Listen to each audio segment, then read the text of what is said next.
మాకు మ్యారేజ్ అయ్యి three years అయిందండి. మేము ఇక్కడనే ప్రేటవలో ప్రేయర్ చేస్తున్నాము. మా ఆయన హెల్త్ వల్ల ఇంతకుముందు మీరు లైవ్ చూసేవాళ్ళంట. మనకు స్వస్థత కలగాలంటే మేము బేదలకి పోవాలంటే మేము వచ్చినాము. ఆ రోజు సండే ఈవినింగ్ వచ్చినాము. వచ్చింటే పాస్టర్ అమ్మ సిస్టర్ గారు ప్రేయర్ చేసినారు. అంటే మీ మీద చేతబడి చేసినారమ్మా, మీ ఆయన మీద మీరు ఎదగకుండా ఏం లేకుండా ఇట్నే ఉండాలని మీరు చేతబడి చేసినారని చెప్పి, నీ గర్భసంచి మీద కూడా చేతబడి చేసినారని ఆ రోజు నాకు డెలివరెన్స్ ఇచ్చినారు. ఇక్కడ నుంచి వెళ్ళినాము. నిజం చెప్తున్నానండి, మార్నింగ్ నుంచి నాకు వామిటింగ్ స్టార్ట్ అయినాయి. మార్నింగ్ నుంచి వామిటింగ్ స్టార్ట్ అయినాయి. మళ్ళీ తర్వాత పోయి చూసుకుంటే అమ్మాయి కన్సీవ్ అని చెప్పారు. మళ్ళీ ఇక్కడ నుంచి వెళ్ళిపోయినా ఇప్పుడు కుమారుడు అండి.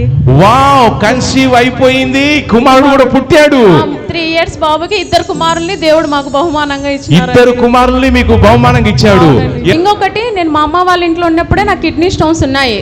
అప్పుడు డయాగ్నోస్టిక్ సెంటర్ లో చూపించుకున్నప్పుడు డాక్టర్స్ ఏమన్నారంటే, ఈ అమ్మాయికి కడుపు దగ్గర నీటి బుగ్గలు ఉన్నాయి, కిడ్నీ స్టోన్స్ కూడా ఉన్నాయి అనుకున్నారు. పాస్టర్ అమ్మ గారు దాని గురించి ప్రేయర్ చేశారు, డెలివరెన్స్ గురించి ప్రేయర్ చేశారు.